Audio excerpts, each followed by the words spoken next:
Rich people don't use social media for fun. Most guys in this day and age aren't building their own thing. Sports are gay, right? Brady! What is wrong with you? And my reaction was, ugh!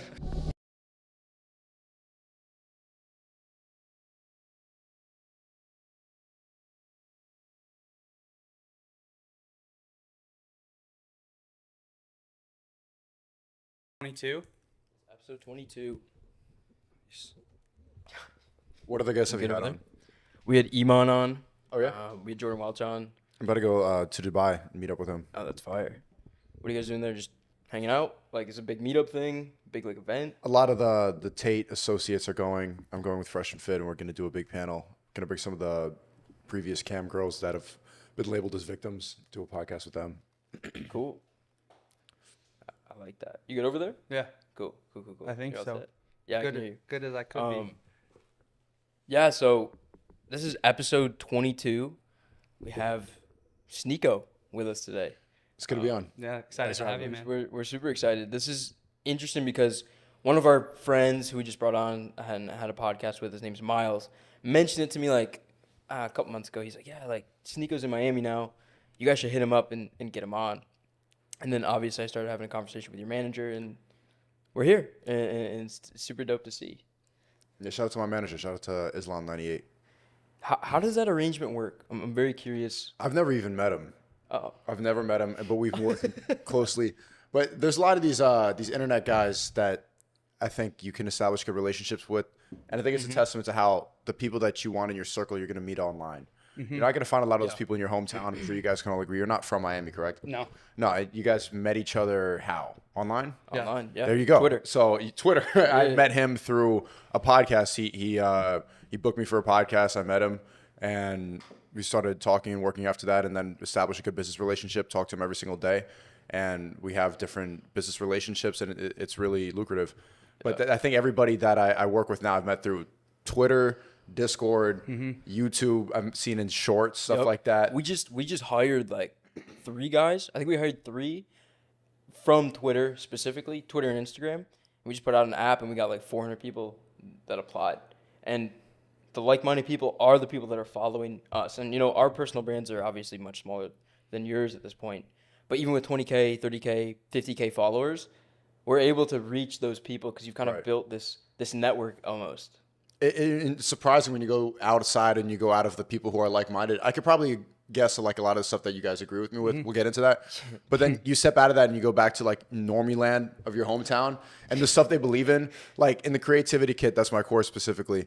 I have people then from New Jersey and stuff like that. And they are so happy that there's like they're in the calls every night. I go in the calls after the stream and they're like, bro, I've never seen so many red pill people in one place. Like it's just, I've been around so many bots, so many NPCs, and they're like, wow, like this, I can't believe this is real. And yeah, you forget sometimes just being in this circle. Miami, Brickell, for example, these people all make sense for the most part. There's a lot of normal people, but COVID wasn't a big problem over here. Yeah, it's really interesting too, because I think like with those, you know, the internet for the most part as a tool has been used like very negatively, right? Like especially the mainstream use case of the internet is like propaganda and just pushing shit that just traps people. They're just dopamine monkeys, scrolling. And it's I think it's really important like to use the tool, because it's not good or bad, it just kind of is, but use the tool for the positive leverage you can get from it. Rich people don't use social media for fun. No. Like all the brokies watching, you need to get that with that scrolling, that routine. If you have an NBA YoungBoy profile picture, if you're Nicki Minaj stan, but if you're a Barb, or if you're a Cape, like you're part of the system. You're doing exactly what you're supposed to be doing. Rich people need you, so you can choose one. Are you going to be a consumer, or are you going to be somebody who's profiting off of social media? It's the most powerful tool in terms of networking, making money, not being tied down to one place. You need to be using it to make money, and if you're not, you're just going to fall behind because rich people don't scroll. It's so funny. I tweeted this yesterday. They gave you the internet. They gave everybody watching this the internet. People like us, we went and built businesses. We produced. We're making videos, right? And then everyone else went and watched porn. They went and watched Netflix. They went and watched sports, and they just waste their time. You guys are sports pilled? Oh yeah, I don't watch. Sports are gay, right? Yeah. Brady. Well, You got Tom Brady's like- name on the back of your shirt. You What know, are as you doing? as a kid, like, cool. You know, it's Yeah, but then you're 40. Well, right. And then there's 40-year-old men who are like, let's get a beer. Brady. Brady. He's not even from Boston, dumbass. What are you supporting? He's making millions and you're just there with a B on your chest with your beer gut. And then you and your 5 friends have BRADY. Woo, Brady. And then you get emotionally affected when you lose a game. Brady. What is wrong with you? My take on it, because I played like FCS college football, and then like when I left that and kind of like broke out of it and went and did my own thing, now I pretty much really only watch like UFC cards and but I also train, right? And so my take on it is I don't even mind if people want to use the social aspect of sports and like go do fun shit with their friends, but my fucking take on it is if you are watching the motherfucking games and you're not playing, like what are you doing? Yeah. Like, I don't mind if you really love basketball. I think that's great, but like go fucking play in a men's league. Don't just sit around and watch it. Like if you really love basketball so much, fucking play it. I feel like as a kid, I used it as inspiration because I was like a little kid, like 5-10 years old playing baseball. I'm like, oh, Jose Reyes, the shortstop for the Mets. Like I'm a Mets. I grew up in New York. So like I'm a Mets fan. But then you get older and you're not playing anymore. That's not my inspiration anymore. I'm not a kid. Mm-hmm. I got to go build my own thing. And I think the problem is that most guys in this day and age aren't building their own thing. They don't have their own thing to really look forward to. I got lucky because I started my YouTube channel before I was banned on BotTube back when I was 14. And it's because I saw the capabilities of what everybody was doing. So everybody was watching. We were all watching YouTube back when we were 14. We were all addicted to the video game YouTubers, the horror games. We were following all the trends. I used to watch Smosh Food Battle 2000, like every single thing. I watched every update. Every channel with 1 million subscribers, I knew their whole catalog, their life story, everything. Griscom, Logan Paul. All those guys. Yeah. Even before that, that was like a newer generation. I'm talking OG, like Shane Dawson, gotcha. Smosh, Fred, Annoying Orange. Like I was OG, epic rap battles of history. OG days. yeah. OG days of YouTube. Oh yeah. Ray William Johnson, like the old shit. And I was watching, I was studying it. And then most of us just saw that and like, okay, that's entertainment. But I'm seeing that, look at what they're able to do. We're sitting in school every day. These guys are making millions of dollars to go and have fun in front of a camera. I want to do, we're all watching it. Why can't we do it? What's separating the people who do it from the people who watch it? And I started figuring that out from a really young age. And it set up my life now, even though they terminated me. But that's the mindset that a lot of people need to have, is that it is possible. Instead of just watching the sports when you're younger, you got to be able to think, what could I do to be a part of this? Like, can I be a sports trainer? Can I be part of the fitness? Can I be the guy managing the player? Yep. Don't Don't just be mindlessly entertained. Think about, how are they making the money? How did they get in that position? Because if you don't have any analytical skills, then you're just a mindless consumer. So for you starting everything, did you start it with a specific purpose? Was it like, I'm going to get rich like these kids? I'm going to get famous like these kids? Or was it just like out of fun? It was out of fun. I wanted to do it. The whole thing intrigued me. And the idea of a YouTuber was incredible. Like that, I'm watching this every day. I look forward to it. But really, some of the guys, they would just open up their MacBook and it'd be their webcam. And they'd be recording in photo booth and they're just talking. So what is separating me from watching it or doing it? And it's in front of the camera, it's the confidence, it's being able to have life experience, it's being funnier,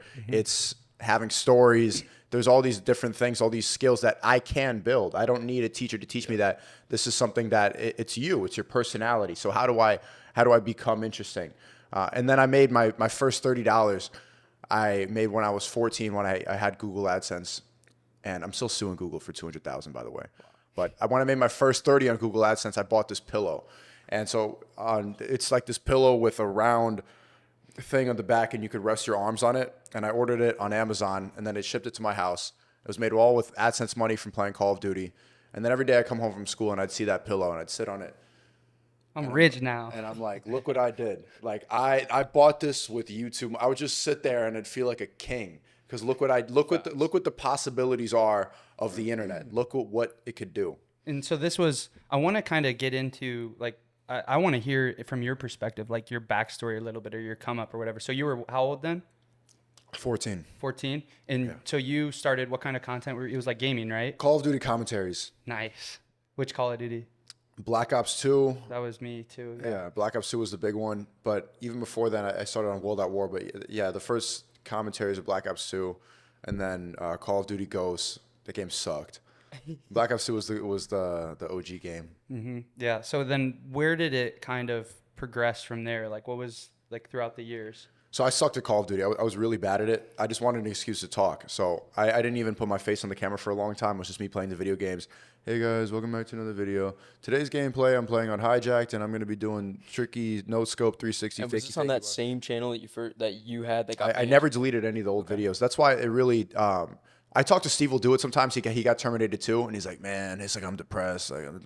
Bro, you did it for a year. Mm-hmm. I went through puberty on Sneako, that channel. The whole thing. I left it all up. You know, a lot of people are like, oh, I deleted it because I'm going to change my opinion. Shut up, nerd. I kept everything on there in order to show my growth. You could see me like squeaking. And then I even did a face cam video, face reveal for the first time. Hey, guys, this is what I look like, everything. And then I removed the gameplay because I sucked. And then I just started talking. And then I started doing street interviews. Then I started going outside. Then I started talking to different people. Then I started doing scripted commentaries, and I started doing political commentaries, and I started getting political. So it was all just one big growth. That's why I liked it, because you could see me grow in real time. Like every single video was progression. It was life. It was change, and they terminated all of it. So, but it's on the creativity kit now. What does I'm curious, because you've obviously blown up in the past year, right? Like your name has become synonymous, like all over TikTok. Right. Yeah. What does that strategy look like for doing that? Like I see these short form accounts everywhere. Right.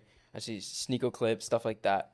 Is that you? Do you have a team doing that? Is that just I don't have anybody doing it. I had one editor, and I was like, sometimes the Tate guys they started texting me like, because obviously they're locked up and there's less stuff to clip up. They're like there's some social media marketing teams, and in the creativity, got to teach you how to make an agency and stuff like that. A lot of people need that. I don't have anybody. It's all just people who clip it up, people who enjoy the message, people who want to grow a TikTok account. We teach you how to do that, how to edit it. But I don't pay anybody to do it. It's mostly because I speak a lot of truth, and people resonate with that. And also, if you speak with conviction, if you're funny, if there's a good variety, if you're talking to girls, that's good. You need to speak quickly. You need to be articulate. You need to have a good vocabulary. And it's got to be concise. Now, when I do podcasts, I think in terms of like, how could I say this in 10 seconds so that somebody can clip it up without me stuttering, so that it could be a TikTok? Yeah. Because if in that moment, if I went, like, it's not going to get clipped up. So I got better at articulating, speaking faster. But that's from years of experience. When I first was doing it, if you watch my first YouTube video, it's just like, and today I'm going to be playing Good Black Ops 2. And we're going to be, this is the gun, this is a LMG. Nobody cares, but you get better with time. It's a skill. And speaking is a really powerful skill that every entrepreneur, every business owner should get into, especially no matter what you do. We all want to have an online business. We don't want to be locked down to any location. You should be able to get on a podcast and speak.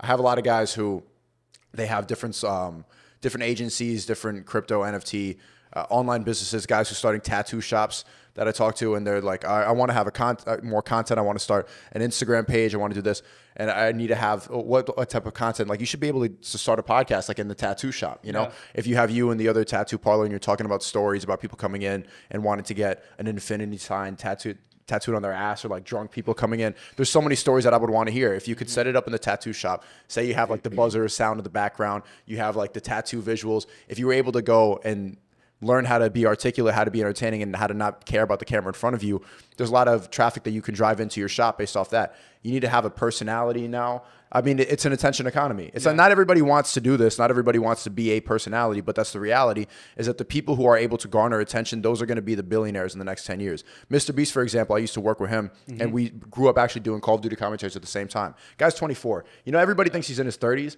He just cured 1,000 blind people. Guy's 24 years old, and he's going to be the next Elon Musk. Like, that's without a doubt. Everybody understands that. I've spoken to a lot of philanthropists that have worked with him, and they understand, like, yeah, this is the guy. And I'm telling you, I've known him since he was 19. He had that entrepreneur mindset before I even really understood how to get there, and it confused me. But now I see it and I get it. And this guy has unmatched potential.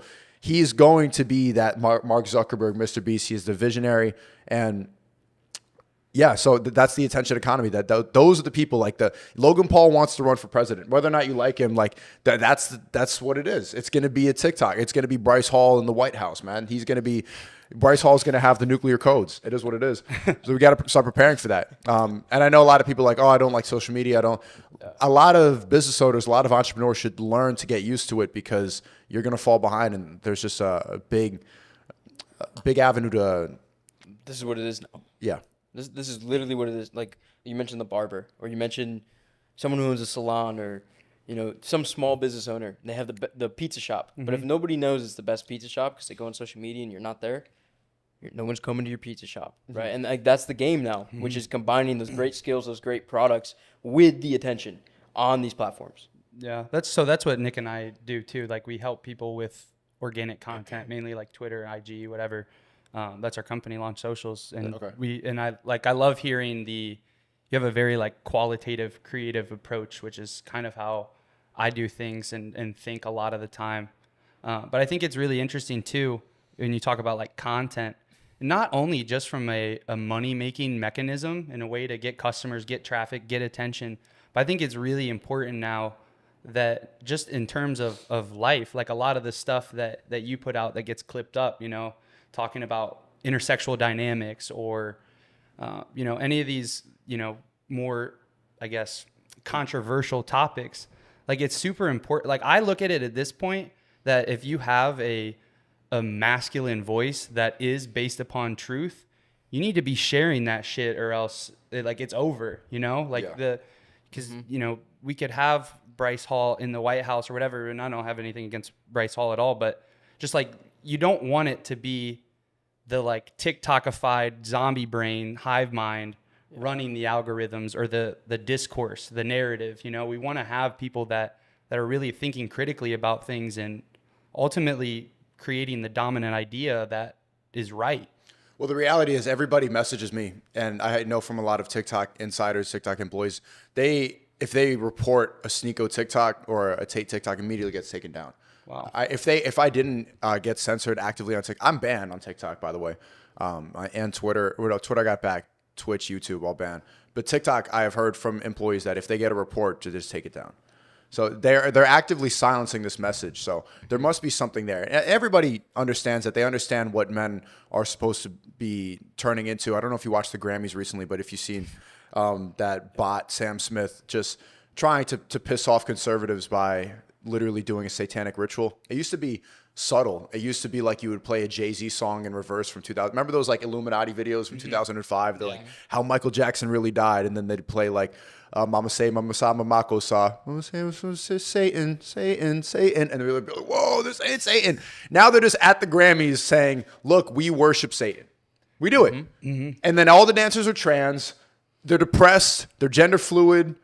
Just every single woke idea is in one performance. Satan, trans people, they, them, and then guess what happens right after? Sponsored by Pfizer. It's like it writes itself. It's like a Family Guy skit writing what would piss off conservatives, but that's what they do. And that's what they want men to become. Sam Smith, like, I don't even know who this guy is. This is the first time I heard about him, but like he's overweight as shit. He's depressed. He talks about it on the news all the time. He's gender fluid. He's just every single thing that the TikTok program machine wants you to become. And now you end up worshiping Satan. So you have to actively fight it, and you have to actively become better. You have to actively resist it. There's no more in the West for young men. It's no more that you could just like be happy, watch a Tom Brady football game, play some sports, and just live a good life. You need to actively resist all the programming, because if you just you're going to become a depressed they, them, Satan worshiper. There's no more conservative. The conservative bullshit doesn't work anymore. Like it doesn't fly. Like I feel like conservatives are. Oh, like we just want to like. It's in your face now. Yeah, I just want to be by myself. I want to do my thing, libertarian, whatever, blah blah blah. It's kind of gay. It's pretty much what it is, because, like, it's like you said, it's in your face, it's blatant, and you're gonna sit there and let it happen to you. At least speak up about it. Yeah. Right. At least. Oh no, I don't want to controversy. And that was kind of my point. Like, not only as a money making mechanism, but for your neighborhood, for the society you live in, like. You need to share those things, because if everybody that believes in the right stuff is just silent, and let's talk about one of the other problems. People are afraid to share their thing. One, everyone is depressed, whatever, because of the bullshit food that is out there and all the drugs and shit like that. And then the other problem is people are scared because they don't want to get canceled like Sneako, right? So they're gonna say Sneako's right here live in the flesh doing better than ever. Yeah, I beat it on Rumble, which is after all this time on YouTube, people who are so afraid of getting canceled. You know what the most annoying part about this is when people say, well, I just don't want to offend anyone, but this is just stop prefacing. Well, this is just what I think. Just say what you think. It waters the message down. Just say what you think, because you're allowing them to get into your head. If every time I said like, well, this might hurt somebody's feelings, I would be saying that every other sentence. This might get me canceled. I don't know who I'm going to offend, but. By the way, the camera's unplugged. I don't know if you noticed that. We're good. Okay. How did you're from New York, right? Yeah. The city? Yeah, Brooklyn, but I mostly grew up in New Haven, Connecticut. Okay.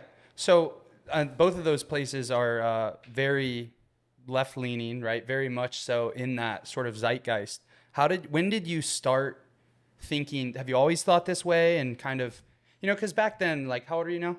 24. 24, so you're our age. Like, so when you're making videos and you're 14, that's like 2012-ish or something like that, right? It wasn't like this back then, you know what I mean? Like, everything was more... It still was, though. There was a specific moment I remember. How did you get into like dissident thought, I guess, is my question. I've always questioned it. I've not liked how I was always trained to think against what my natural state is. And I was thinking about this yesterday. I remember being 6 years old in the grocery store, and the first time I saw two guys kiss. And my reaction was, ugh! I was standing next to my mom. We were like shopping, and I went, ugh! I went loud. I went, eh, like I made a thing of it. And she went, no, you can't do that. That's homophobic. That's bad. They love each other. And then that was the first time I'm trained. So now the next time I see two beards collide like Velcro and there's just scraping, kissing in the middle of Stop and Shop, now I'm going to go, that's fine. That's okay. And I'm forcing myself to not react how I naturally want to react, which is, what the fuck? 6-year-old me is no. There's something wrong about that. That's what I naturally think. It's like maybe naturally I am homophobic, I guess. Not scared, but just grossed out by two beards colliding. Yeah, biological. But they're telling you that is wrong. It's like, it's even if you don't want to say, even gay people, I don't give a fuck. But say I'm in an elevator and I'm 7, right? And I see a fat person. We've all seen this. And there's a little kid and the guy's belly like bumps into you when he's touching the button, and you go, you're fat.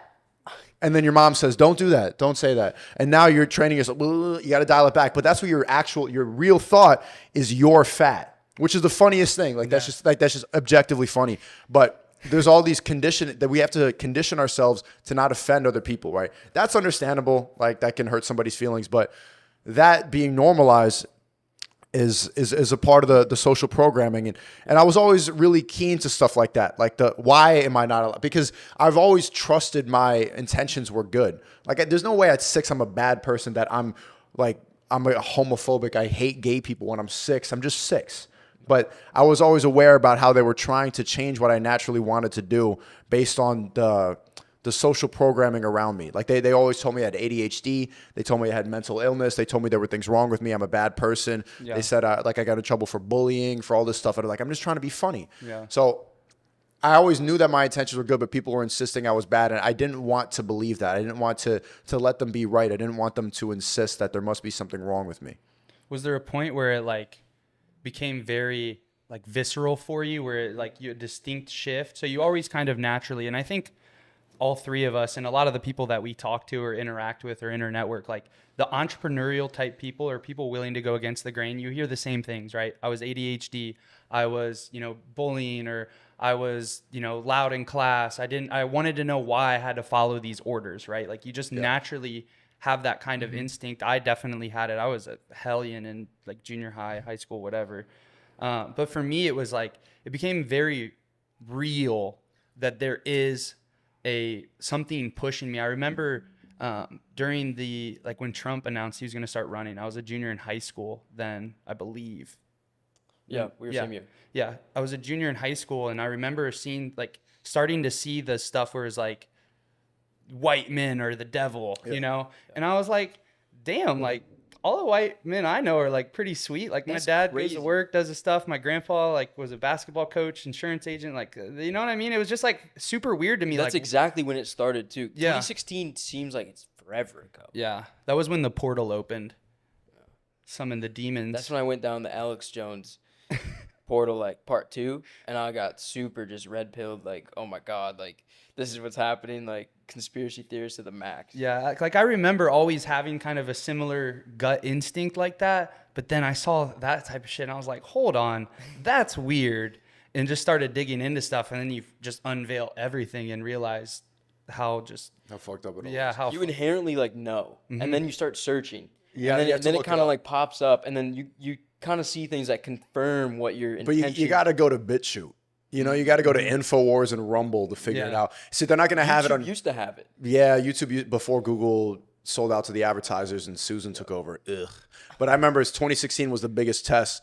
I voted for Trump in 2016, and I had a MAGA shirt, and then my sister tried to burn it and like stole it from. And then I remember I wore it the day that Trump won was just the funniest day of all time. I went to this liberal school, and the teachers were crying, and like it was just they were my tearing Trump up. They literally brought in therapy dogs to go pet. Teachers canceled class to go pet dogs. And I'm just there like MAGA, like wearing my shirt. But then the death stares I got from everybody, and this was a big flip because I used to, admittedly, I used to profit off of that like white men are the devil thing. Because I'm like a minority. So that was a way to get cool points to be like, yo, white people can't dance. Haha. You know, stupid jokes like that. But then I noticed the flip because not only did the liberal white people like give me dirty looks, but also the black people were like, slavery's coming back because Trump, like, why did they even think that? And they were looking at me like this racist. And I'm like, whoa, everyone's against me. So, and then I went to college in New York. And that was a big flip, like the liberal hive mind, like matrix people, everyone's depressed, they, them. They would go protesting random climate change nonsense. And I was an undercover Trump supporter for my whole time at college before I dropped out. I remember going to like frat parties with my black friends, and like the frat people would have like Trump MAGA posters in the basement, and I'd be like, that's messed up. Look at these. And I'm like, I'm a fraud. I'm lying. I like Trump. Yeah. But you had to... It was tough. Like when you grow up in these liberal cities to believe what you really believe and not get outed, or you're afraid. You're afraid of the cancel culture, and you just got to embrace it, man. You don't make that mistake. I remember I had my MAGA hat, and I was wearing that at high school, and then I wore it to college, and I lasted 2 months at college before I dropped out. But not like I would like wear it like once in a while, just like goofing around, whatever, because I knew it was Gonna trigger people. yeah, and I didn't want to like cause a big stir, big scene. But when I would wear it, people would obviously talk shit to me, right? And like, oh, why would you wear that? You're racist. That's bad. I'm like, well, explain to me why. And there's never, well, he's just bad. I'm like, who's telling it? It's the media. It's the programming. Like everyone, I think, is inherently born based and knows kind of what's right versus what's wrong. And then we get programmed, like you were talking about, at 6 years old in the grocery store. The gay thing, right? And you have those instances, and then you see the media, and you just kind of Believe it. You get pushed into society, and then that's your belief. Well, to me, it's like, you know, and you talk about like your mantra, or at least that's my interpretation, is like truth through funny, right? And I always look at it as like, you know, essentially what is truth? Like truth is something that comes from source, which to me is God, right? And it's just like all of these things are really just natural, like natural law stemming from God. It's the way the world works, right? Like you're supposed to have homogenous in-group preference. That's natural. Like it's not a weird thing at all. You know, you're supposed to want to have a wife or wives and have children and procreate. Like that's natural. All these things are natural, and they're just like whitewashing it down to the point where they're basically just inverting God at every point they possibly can, and just that's On what that it note, ends up being. It's super demonic every time I see just like a blue-haired with like the nose ring. The witch nose ring. It's Yeah, like yeah. it's literally like a bone marrow witch. And they all walk around in their little groups, maybe one or two of them, and they're all doing weird things together, you know, sexually. That's just disgusting. It's like demonic because it's opposite of what It's opposite of, It's of opposite biology. of what God wants. Yeah, exactly. Right. And then you end up like what they're doing at they're celebrating how demonic they are. The literal satanic ritual, all they thems. They have cut off titties, cut off dicks. They're fat as shit, and they're they thems. And it really, all the conspiracy theorists, the Westboro Baptist Church, the hardcore Islamic people, all of them. I remember thinking back to like when we were kids, like in the 2000s, and the people would say like, gay marriage is a path to sin. It's going to go, and then you'd be like, "Oh, come on, it's fine." Like, no, like they were warning us, and then we would label them racist. They're crazy conspiracy theorists. But they were right, because would you ever have thought in 2007 when Bush was president, we were kids, that you could get on TV and worship the devil, and it would be okay? And it's how far it's getting is alarming for the next generation. But that is true. The seek truth through funny is pretty much how I've faced my whole life to get around that. Being at Trump, have you been to a Trump rally? Yep. It's so much fun. It's crazy. So much fun. It's why imagine Biden trying to get people riled up. And that was the big part of it. It was just, even though I was around all this programming and stuff like that, and I was still like believing in like a lot of bot ideas like, oh, Andrew Yang, universal basic income. It's just garbage, right? But I'm like, Trump is funny. And we were doing these chants, lock her up, lock her. I'm like, yeah. And then a feminist would come up, a fat feminist with a sign, Trump's racist. And everyone would go, boo. And then they would get escorted out. We go, yeah. It was just like, it was like a sports game, but there was so much high energy there. There was a lot of hope. And it felt like what America was supposed to be about. And Trump is just funny. He was just in there delivering material. I'm laughing. I'm there alone. I'm like 17, just going to a Trump rally just because it's like going to a concert. And I don't want to support any politician. I don't want anybody in charge that can't do that.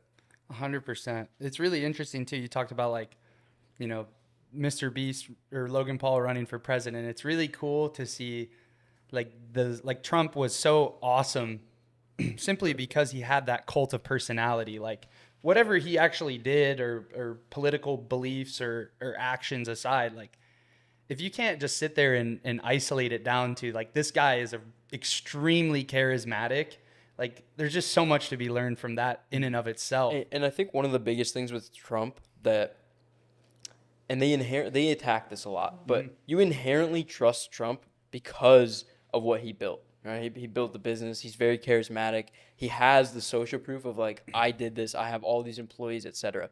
And they constantly tried to tear that down, which is the tax returns or No, man, he's a fraud. He turned 1 mil into 4 billion. He's a fraud. Exactly. They attacked his social proof just consistently over and over and over again. And to me, that just proves that he was right, and he is Well, we can get into a lot of things. He's not the Trump that he was. We can get into a lot of things about that. He's not the Trump that he was in 2015, 2016. And I voted for him back then because he was an outsider. But in a lot of ways, he did become an insider. He did lose a lot of that high energy. He ended up shilling for Israel a lot, for holding the gay pride flag. He pushed the vaccine, and he's afraid to go and admit that he was wrong about that. There's a lot of things that he compromised. And he was pro-lockdown. He made a lot of mistakes. And there's a lot of stuff that he said he was going to accomplish that just didn't happen. He wanted to drain the swamp and kind of stepped in there and got stuck. Yeah. It's really, I voted for him in 2016, but wanted him to win in 2020, right? And then that was obviously a whole thing. But I'm not a big Trump guy. And I think that's something I wanted to talk to you about too. Cause I think with the kind of ideas that you propagate and believe in, I think that there's a lot of people that are like, number one, you shouldn't, honestly, you probably shouldn't care about politics at all. You should have some peripheral awareness of it, but if you're a young guy and you're running around and you're all wrapped up in politics, you're fucked. It's just over probably, because you have to build. It doesn't help you, and I think also too there's a lot of this stuff in the sort of the edgier thought space that exists on the internet today, which obviously you're at the forefront of. I think there's a lot of things too with the general discourse that's going on there that's also pushing young guys towards a not so good message. And I was really happy, or it was cool to see you pushing the gym stuff super hard. So I own a fitness company. That's how I get into a lot of this stuff, is just learning a lot about health and how fucked the healthcare system and the food and all this stuff is in the United States. And so I was really happy to see that, because I think a lot of guys who believe in this kind of stuff, they also really lose their path and they get locked into like Chick-fil-A conservatism, you know, cargo shorts and fucking Chick-fil-A nuggets and like just all this. They're just externalizing their life.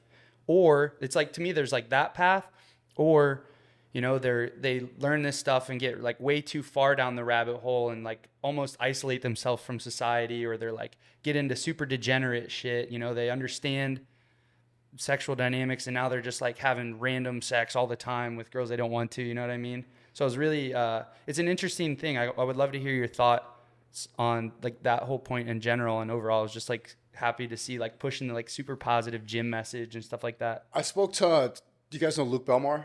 Yeah, I've seen him. You know what I'm talking about? Yeah, I know who you're talking I about. spoke to him back in August, in July. I went to Puerto Rico and stayed at his home, and he basically was telling me a lot of the stuff, and that was back when I was just really full red pill rage and just yelling into the camera about everything and about all the program. I was realizing a bunch of this stuff. And when you're in that space and you're alone and there's not really anybody around, it's just all your friends are Fortnite players and stuff like that, you're going to go kind of like, what the? Yeah. And then he was just like, you're right about everything. You know, the food is poisoning you. Social media is programming you. Like, it goes really deep. Let me go and tell you a lot of stuff. And he was telling me that you should be what you should embody, like what you're doing now. It's funny, it's getting views, stuff like that, but you're just yelling about feminists.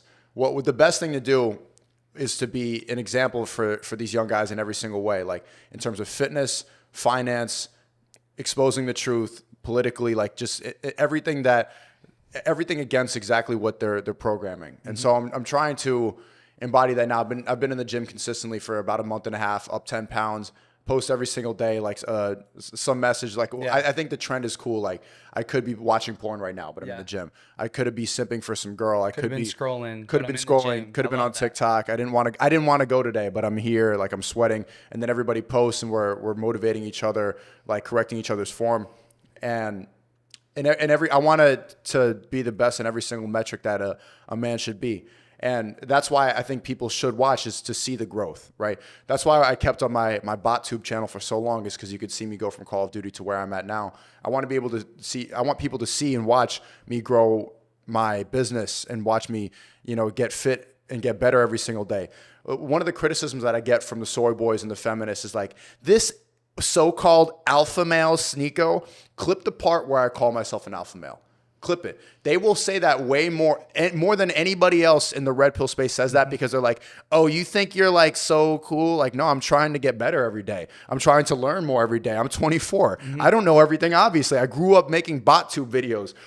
My life experience is like the businesses I've started. Of course, I'm traveled. I've went through a lot of experiences, but overall, like, everything is documented. I want people to be able to see that. We pretend like you have to be the perfect person and as if you know everything. But my whole brand and everything is being able to critically think, challenge my ideas. I engage in a lot of debates. I've changed my opinions about things. And it's because people grow, people change, and people become better. I want people to see me become alpha, right? I never once called myself that, but feminists will use that. One of the main tactics for the young guys listening, they'll try to do is the shaming and the guilt and trying to like, oh, you think like, what do you like, insecure or something? They'll just try to belittle you. But men know inherently that the happiest moments of your life are your most masculine moments, right? Like when you score a goal and then you do that big, see the Ronaldo celebration, or when you're watching UFC and the guy knocks you out, like that punch is what you frame, that knockout punch to win you the world title. Right, when you have up here the plaque for having 1 million sales with ClickFunnels, like that moment is just like, look what I've accomplished, look what I did. I did better than all the people that didn't. The happiest moments of a man's life are when you are your most masculine. So we all understand this. Maybe people don't know how to put it into words, but that's what the soy boys, the feminists, the liberals will do to try to bring you down and try to make you on their level. Because deep down, it's not really an ideological difference. It's jealousy. The men that try to cancel you and then celebrate when I get banned or or when Trump's like, oh, look at Trump, he's like stupid, covfefe, that they'll try to bring you down because they have internal resentment. They haven't accomplished anything, that they are not in the gym, that they are not pursuing their dreams, that they gave up, that they scroll all day, that they're depressed and they're eating garbage food and they don't have enough mental willpower to get up in the morning.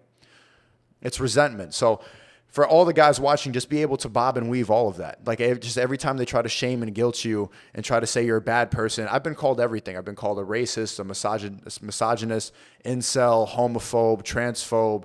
The funniest thing is racist. Like they're actually writing political articles calling me, who am I racist to? Who would I, who?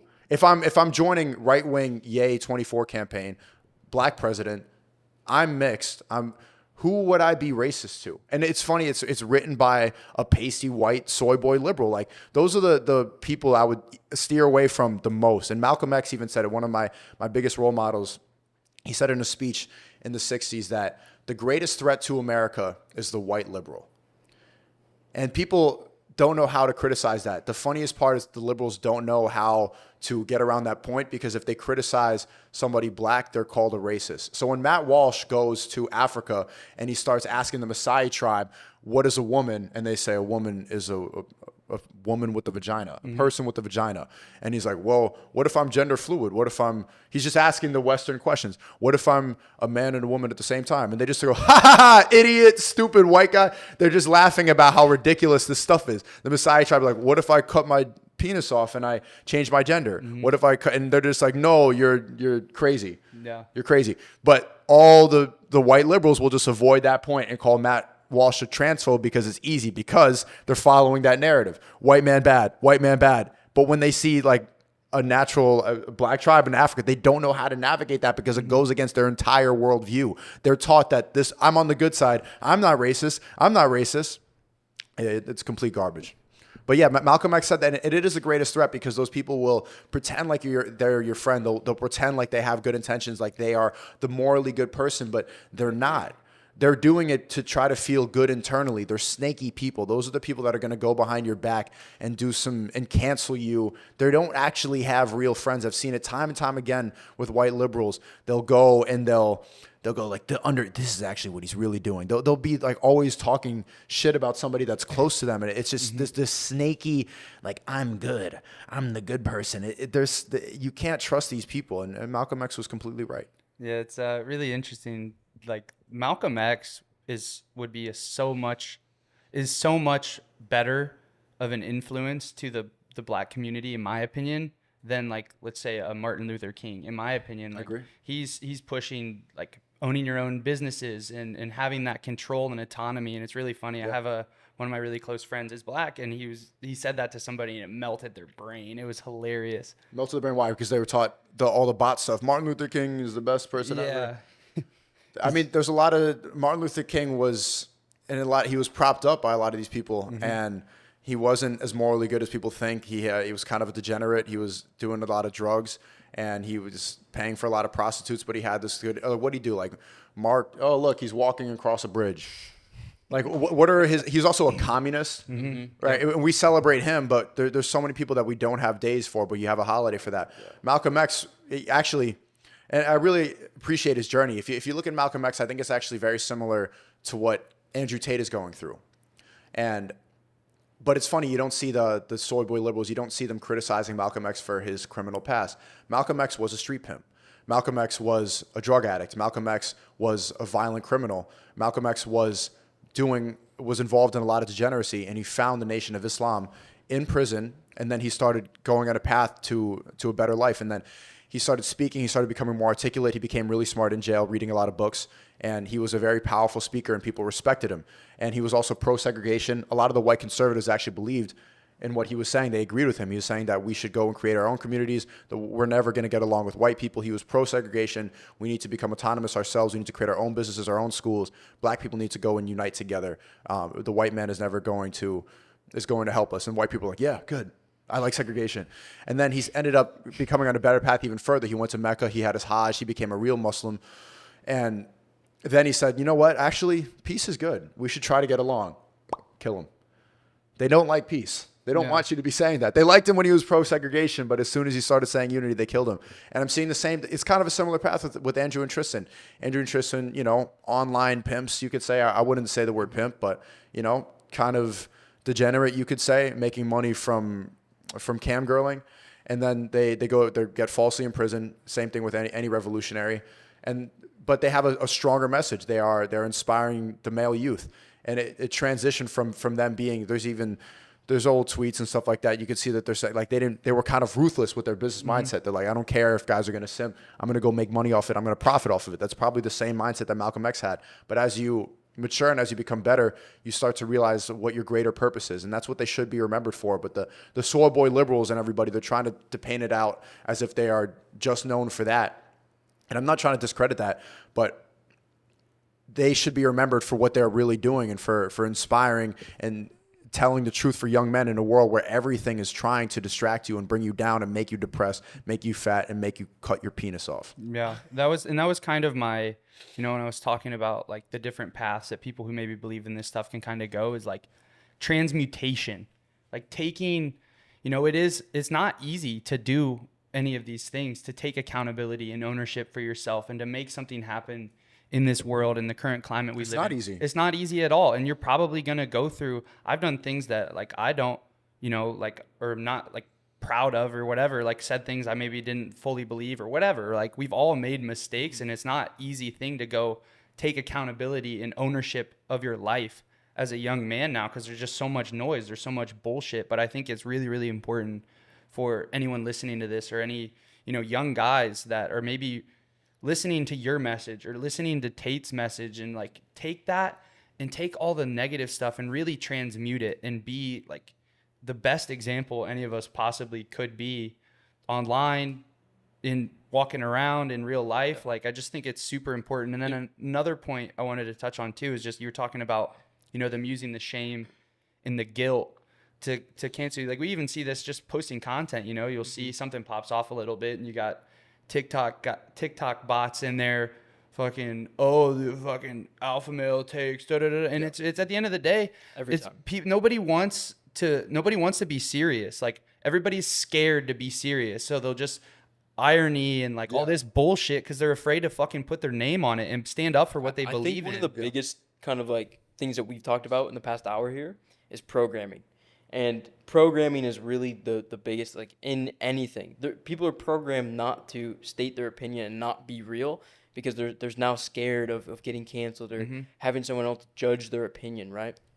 And I think for us, what we were building with our company, one of our kind of selling points, our marketing points, is content war. And the mainstream has this idea that they try to program you with to basically take away your energy and take away your vibrancy and make you a shell of yourself, right? And demonic. And that's what they're programming you to be. And we have an opportunity with content war or whatever to help people grow their brands and wage war back on the other side. And I think it's obviously Sneako is doing that himself. And I'm curious, in your mind, is there like a greater mission that you're building towards? Or is this still just fun for you? You're trying to get rich and you enjoy being famous? Or is there a bigger mission to help guys? It's not about fame at all. Fame is, it's fleeting, it's cool, but otherwise, like, what is it really? It's people come up to you, they smile, they take a picture, they move on. You shake someone's hand. It's a tool, in my opinion. It's a tool, but where does it really even become that useful? Like at a club, like a bouncer will know you and I get in. That's it. It's not really that much of, and also the fame that I have is very controversial, so people don't want to associate with me. There's people from back in New York that I've done collabs with, people that I used to work with that are afraid to even associate with me. I've had so many people be like, "Nah, I can't do it. I can't." Like they get afraid. So you alienate a lot of people talking about this stuff. I've talked about this, but yeah, there's so many people that are afraid to even to be around me for what I talk about. So it's not about fame. It's the highest form of human achievement is inspiration. And that's the greater goal. So there's never a goal where I'm going to be like, I did it, it's over. But I love to inspire. I like when I was at the beach the other day and there's these, I was just laying down, I was with a girl and there were these 9-year-old kids and they're jumping in the pool by the beach. And they're like, "Yo, Sneako." They come up to me, we take some pictures. And these kids are like 8 and 9 years old. And I'm just thinking that they could so easily go down the path of saying, "What are you, like an alpha male?" Like they could so easily watch the satanic Grammys performance and end up cutting off this and becoming they, them and becoming depressed. And then we ended up playing soccer for a while. And we're just doing like what men do, you know, like, oh, you suck, like doing slide tackles. The kids are getting aggressive, and I'm just like, I'm juking them around, and I'm just trying to. That's that motivation that men need. That's the type of energy that men need to be around. And it so easily could have been like, that's problematic. Why would you go say, you know, I even slapped a kid in the back of the head while we're playing soccer. And he goes, ow. And then he comes back and like hit. But that's what you need. You need to do some of that because men are being trained right now to become weak. But God loves strong men. God wants you to be strong. The devil needs you to be weak so that you're easily controlled, so that you're depressed, so that you are a consumer, so that you do exactly, so that you worship the self, so that you are believing in astrology, so you put extrovert or introvert. I'm an introvert in your bio, and your personality becomes your mental health. That's the garbage that they need you to be involved in. But God rewards strong men. God rewards hard work, and that's how I get happy. It's not about the money. The money's cool, and I can be independent, stuff like that. But it's genuinely about doing the right thing and about inspiring, because I think that's the most important thing you could do with your voice. I totally agree. What is do you have let's say maybe 5 years? Do you have a vision that you're kind of working towards? What's your vision? I debate about this a lot because I'm not very optimistic about the West.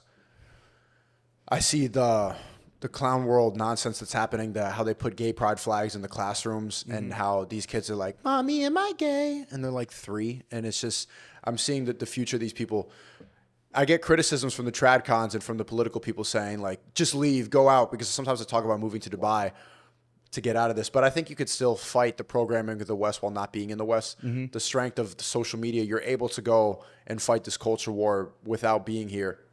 I spoke to Ryan Dawson. There's some really good interviews on my Rumble channel with Ryan Dawson. You probably don't know who he is, but he lives in Japan, and he's left for a long time ago.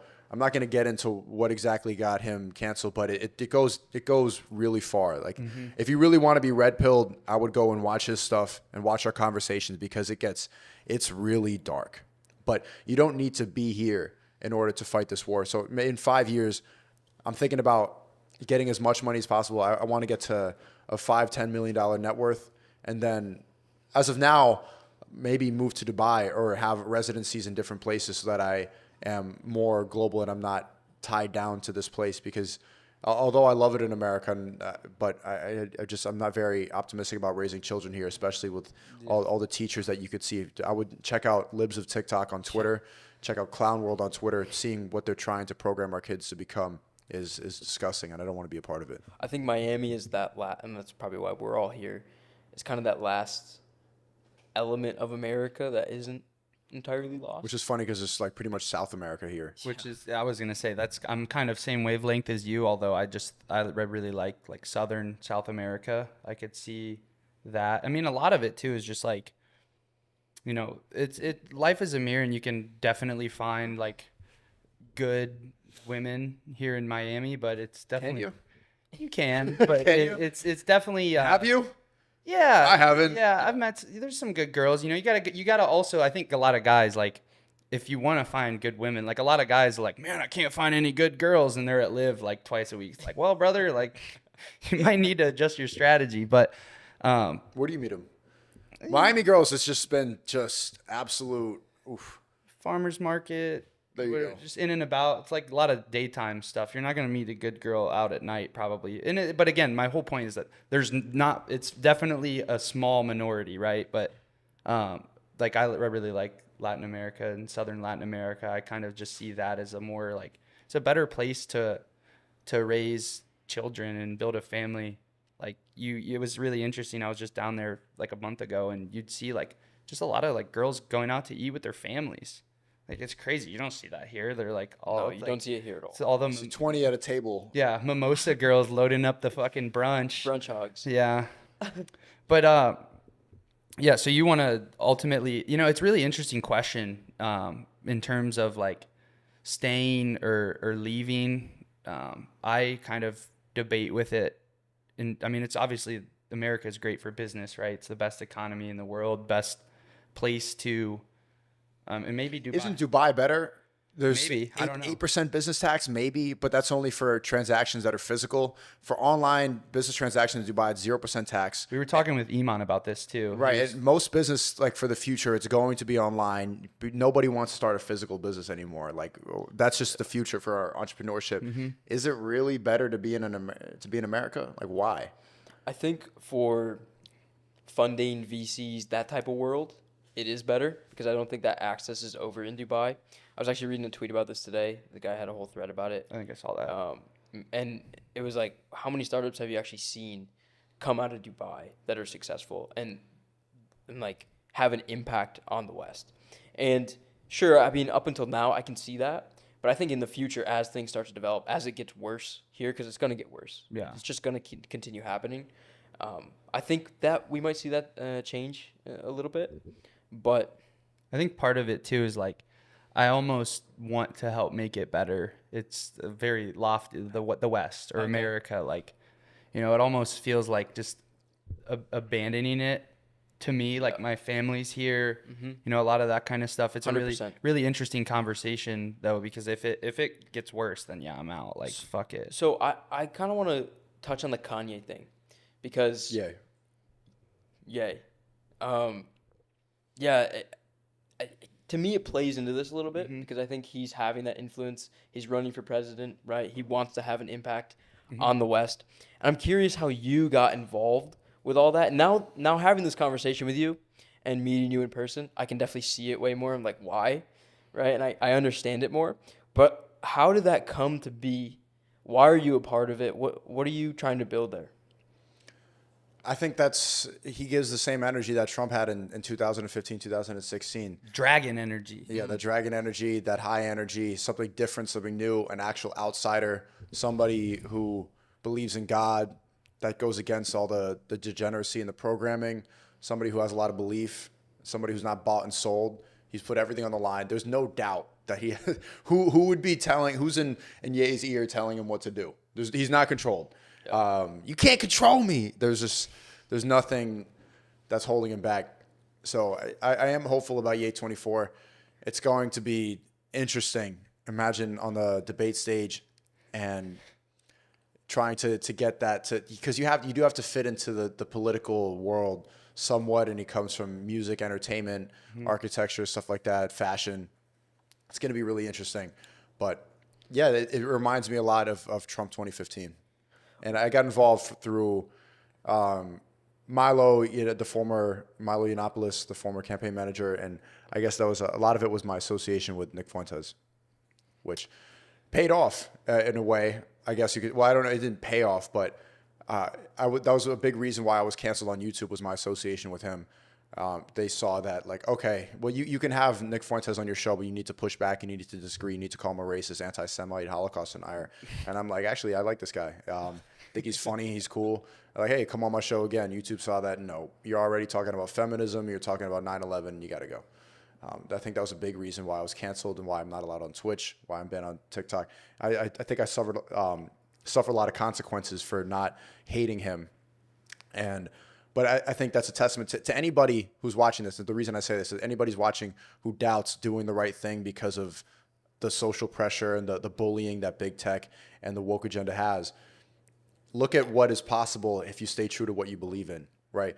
If you even ask me now, or you asked me 10 years ago, who's the one person you want to meet, living or dead, I would say Kanye West. Yay, now.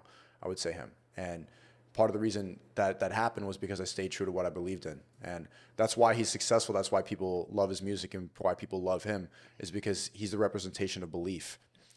Ye says, if you're not a fan of Kanye, well, if you're a fan of Kanye West music, you're a fan of yourself. Because that was the reason why I wanted to drop out of college. Like I wanted to be a college dropout. I wanted to go and be independent. I wanted to go follow my dreams. I wanted to go say what I believed in. I didn't want anybody to hold me back. I wanted to create something that was dope, something that was different. Mm-hmm. I wanted to really inherently be myself, and I wanted to do what God wanted me to do. And that's everything that Ye's about. And if you follow your heart and you follow the right thing, and you know you're doing the right thing, you know your intentions are good, the universe will reward you. Yeah, it's really interesting you say that. I dropped out after, my second semester in high school. I was technically in college, so I did 4 semesters, but I did 3 post-high school graduation. And I remember I was writing like this Syrian refugee paper, and that was like the straw that broke the camel's back, right? Is writing that paper. I just didn't fucking care. And I was in there and like contemplating dropping out, and I was listening to College Dropout, just like, what song is it? There's like Last Call? What is it? Last Call? The last song? It might be. I can't remember. I might have to look up the discography, but it's just funny because What song I really want to know on College Dropout? I'll tell you. I can name all the songs. Do you remember how it goes? What's the lyric? No, I don't right now. I was listening to Ghost Town off of Yay. I drove to South Carolina. I was in college, and I'm like, I hate this. I need to get out of here. So I just took my Nissan Altima 2003, drove all the way to Myrtle Beach, South Carolina, and I have the windows rolled down, and I feel kind of free. And I'm just like, man, I want to be free, yo. And that's when I decided. In that moment, I'm like, I'm dropping out, man. How old were you when you dropped out?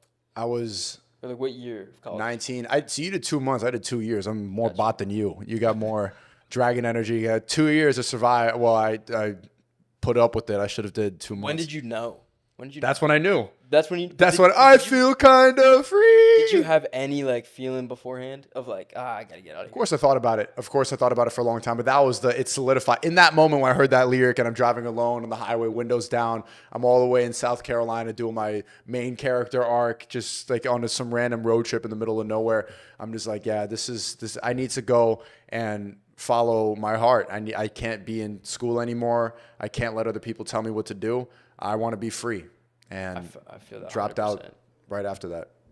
For me, it was Gary Vee. I was watching Gary Vee. I was like, do I have to be in college? Like, how do I make did the money? same thing, How do I too. make money without school? Dude, this is and so then, funny. And then I started watching Gary Vee videos, and he's like, you don't have to fucking be in college.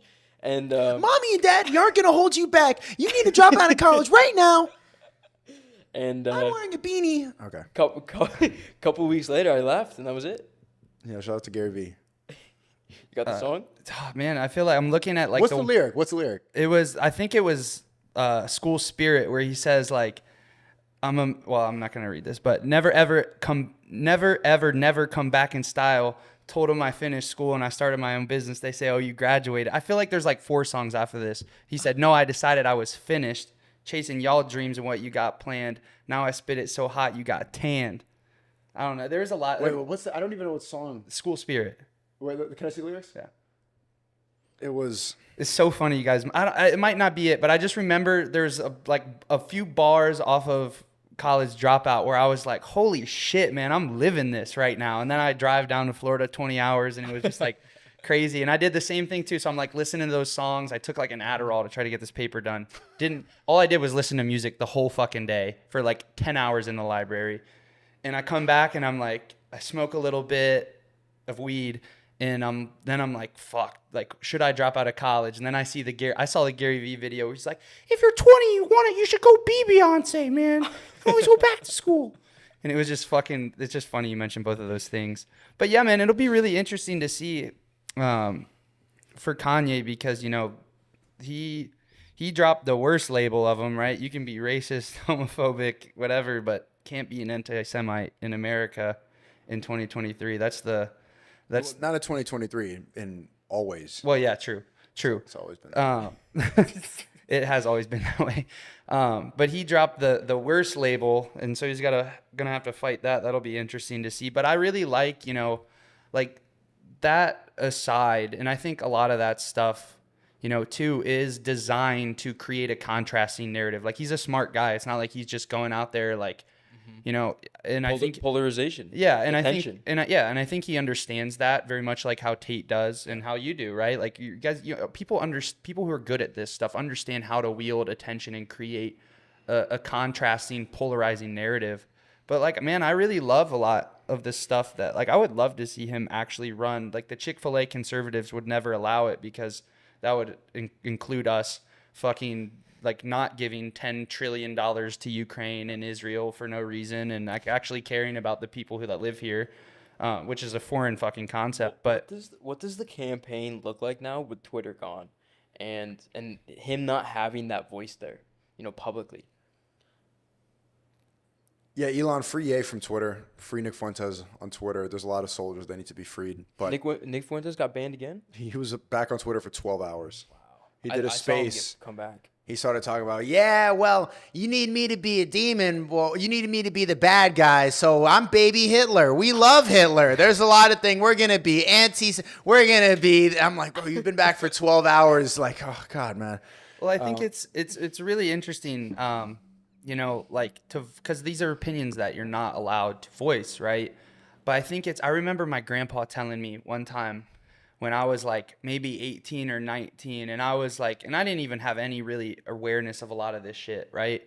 But he was like, you know, Logan, there's a lot. I was giving and this is like a very like Republican conservative, which now I'm more of a, I don't know, tropical fascist, right? And I was giving my like steadfast like Republican Party like takes on the world, what's going on. And he's like, you know what, Logan? There's a lot of people who can point out problems. Not many people have the solutions, and you need to be about finding solutions. Like, if you care, don't tell me about the fucking problem. I got 20 people on the news for that. Find me a solution, right? And that's one thing that I think is really interesting to me about Kanye, because he actually he has solutions. Ye has solutions. Let's make church just a beautiful thing, like a symphony of worship. Let's do that. Let's change the way we dress. Let's change the way we learn. Like, let's do all this stuff, because that's, I think, what all three of us believe in, right? Like, we're sitting here saying young men and men in general should build a business and have autonomy over their finances. They should create good, natural relationships. They should take care of their family. They should build a family. They should take care of themselves and their health and care about that. You know what I mean? Like, I think it's like a lot of these people, it seems like, you know, now they just want to bitch for their clicks, you know? Like, they're just out here like about all the problems and yelling, and kind of touched on what you discussed with Luke Belmar. Like, man, like we need people who have solutions, and it seems to me that Ye has some really creative solutions that we could start implementing now, and actually like the Donda school seems really, I mean, I've looked into it a little bit, but it seems awesome. You know what I mean? Like, teaching kids how to learn, not in a way where it's like, you know, just setting them up to be a factory bot and come in and just get everything droned out of them. Before I was sitting down here, I was like, I don't know about Ye. But now that I met Sneako and I fuck with Sneako, now I'm all for Ye. So You're Ye 24. There we go. Ye 24. Everything, all the policies are going to be sourced directly to the Bible. It's going to be, the Word of God is going to be brought back into America. Going to put America first. And one of the most important policies for the young men watching this is to ban porn. And if Ye doesn't get elected, then you need to do it yourself. You need to stop watching porn. You need to ban it from your mind, ban it from your phone. You need to never watch porn again. It's disgusting, and a lot of it is profiting off of trauma. These young girls have had traumatic past, and so they end up reenacting it on camera every single day. And also, you're getting off watching some other guy get pussy. It's kind of gross, kind of weird if you think about it in a sense. So Super weird. Stop watching porn. I think that's the most important thing you could do right now if you want to change your life. I wholeheartedly agree. If I was emperor today, it would be gone tomorrow. I think it is just gross. But I also think too, there is a lot of, and my friend Lobo, he's one of my closest friends, big on Twitter. Was he the one talking about Malcolm X? Yeah. Okay, I knew it. Yeah, and he had a tweet. It was long. I found it. It was like 1.5 years, 2 years ago, and saying that everything on the internet is porn. Everything. You should almost, and especially, you know, from a sexual angle, and like taking care of your own sexual energy. I think every young guy, you know, has had a point where they were exposed to, like, every young guy has seen it. You know, you're 15 in America, that just happens. Like, it's been normalized to that point where you've seen porn, and it's in pop culture now. It's in pop culture. They're bringing fucking porn stars on podcasts. It's disgusting. It's disgusting. And then they even start telling you what's right and wrong. Like, the porn stars will start to hit the wall, like Mia Khalifa and now they're right-wing Emily Ratajkowski's, and they're getting at a podcast and talking about, like, a real man doesn't get insecure about sucking dick on camera. And you're like, shut up. Be gone, thought. Bye, shoo. Like, what are you going to go tell me? Bro, you didn't even know how to monetize it correctly, Mia Khalifa. We made $100K from getting dick down on camera for years. Don't tell anyone what being a real... You're not in the place. Do you see like the level of clown world shit that's going on where she's going to get on a podcast and tell you what you should be doing? You don't... Okay, stop it. But I think to build on that, like every young guy's probably seen it, whatever, like absolutely ban that out. And, you know, I've definitely like slept with some girls I probably like, I didn't care about, whatever.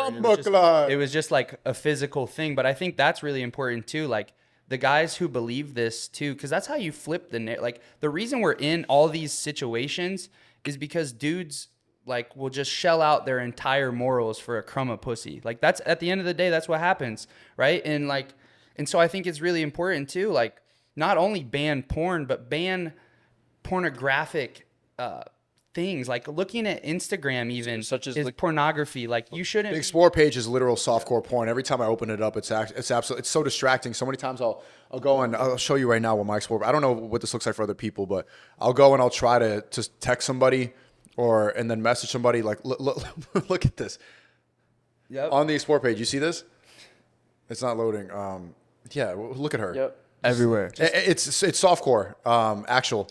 So and then on another note of that, it's like looking at the houses, looking at the cars. Yep. Everything that's there is almost like it's like porn to a degree because you're almost desensitizing yourself to these extravagant, exotic things. Same and then when thing you with actually, sports. and then when you actually go and get it, and it's yours, and it's physically yours, it's your reality. It doesn't feel the same. Yeah, and I don't want this like I'm not trying to sit here and say like, oh, I'm pristine, perfect, you know, whatever. Like I still probably, I don't know, like I'm a flirtatious young man sometimes, but I think it's really important that men push to really like eliminate those things, like actually trying to eliminate vice from yourself, not because you know you're holier than thou or you want to preach people about it and have that sort of like liberal virtue signal, but just because it's like it's good for you and it's good for the world to be like that. And it's hard to do in the world that we live in, you know, like even if Miami especially. Yeah, even if you never, you know, watch porn per se, like, you know, to really just like stand with your moral compass but that also includes, you know, that would eliminate the attention economy we have now and get rid of a lot of the problems probably. 100%. Curious, like on that note, I think a lot of the discussion on the internet, men, women, those type of the masculinity discussion, right? I think a lot of it encourages men to go sleep with a lot of girls. And here's how you get a girl, like the PUA guys and like stuff like that. How do you feel, and me personally, and I know, Logan, we were talking about this earlier, family is the driving force. Like, if we had strong families in the West, we wouldn't have a lot of these problems that we currently have, right?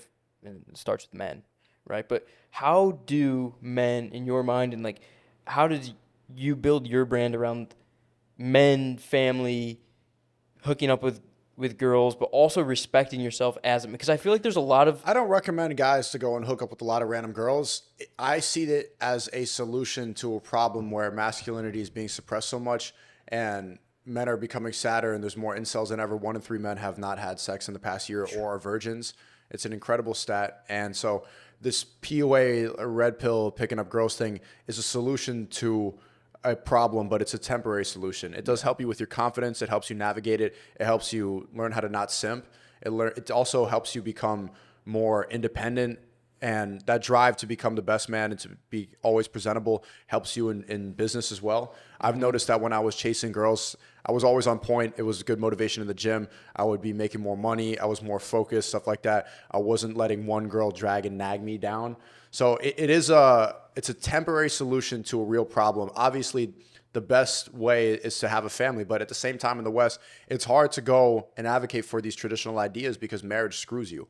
Marriage will destroy a man And we all know guys like this that only can see their kids every other week, that lost their house, lost their dog, lost their car, lost half of their income, and they get destroyed by this, and they have a really bitter outlook on life. So we could advocate towards the traditional marriage, but men get screwed.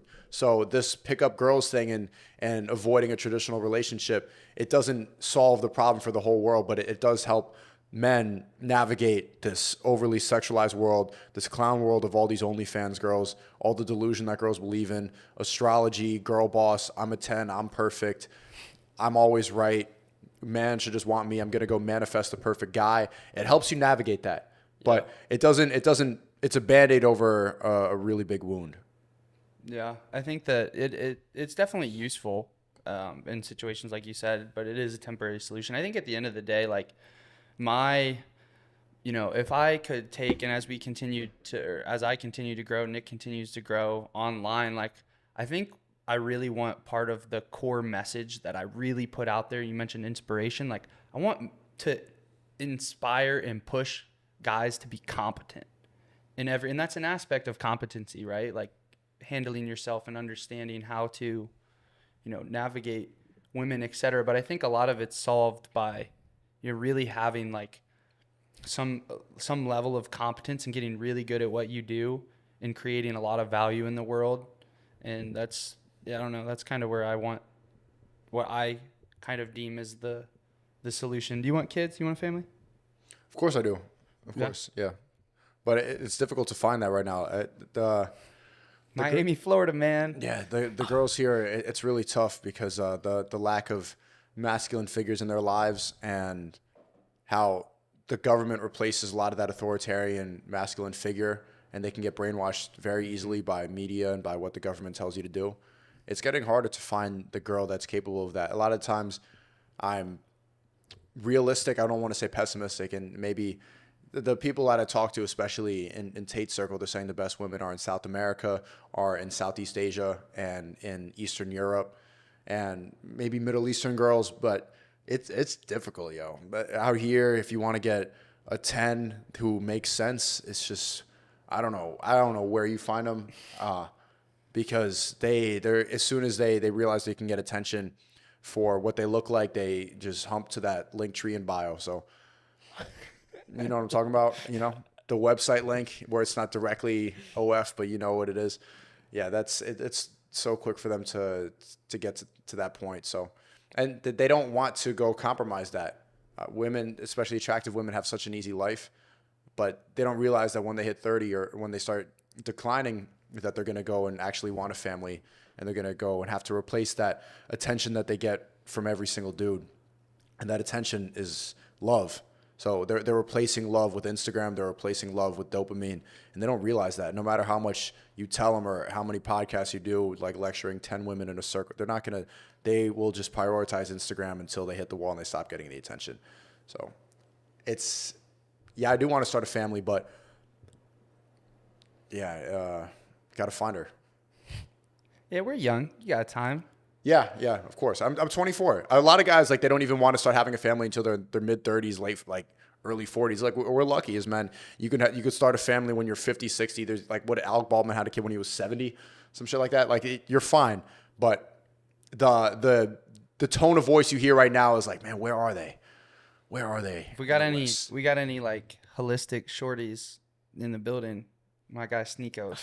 Now the thing is, you want to hear the superficial answer to that? The holistic shorties.